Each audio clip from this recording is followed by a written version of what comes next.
My name's Mykaell Riley. The title of the research is Bass Culture. The actual research looks at the impact, history and legacy of Jamaican popular music in Britain over the last half century.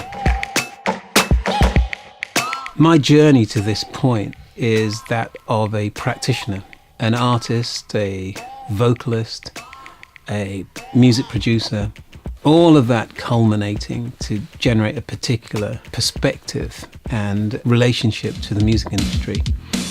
I'm gonna tell you about Minnie the Moocher. She was a real good hoochie coocher. She was the roughest of lovely thing. Lovely thing. It's Blakey. So many gunshots, it's Blakey. Don't make me get mad, it's Blakey. I will kick in your face, it's Blakey. Show them boy, yes, it's Blakey. Mad on the track, it's Blakey. Don't wanna get mad. Breaks my heart.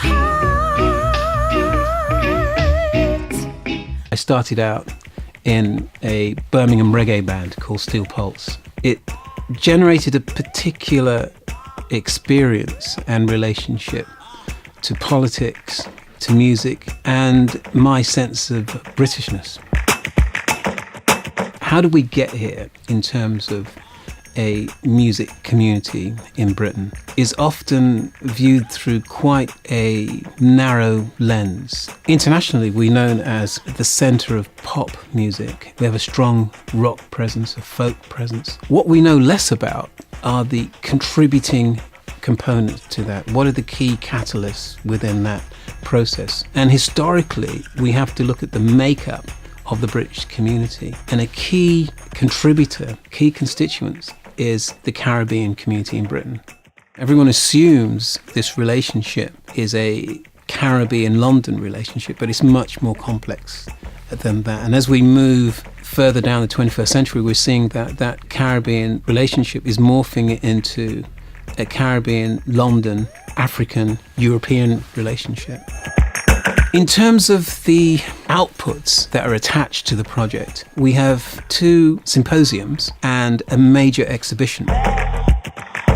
These front covers date back to the mid-70s, and it gives us a very clear idea of success and how that was portrayed in these papers. Here we've got Rico that dates back to the late 50s, early 60s. He came over as a jazz musician. And people don't realise that many of the ska musicians were fully trained, skilled, practicing jazz musicians that came over to the UK. And so what the project is doing is exploring key individuals over the decades. We aim to make the case that there is something called Black British music. And specifically to the research, how has it changed Britain?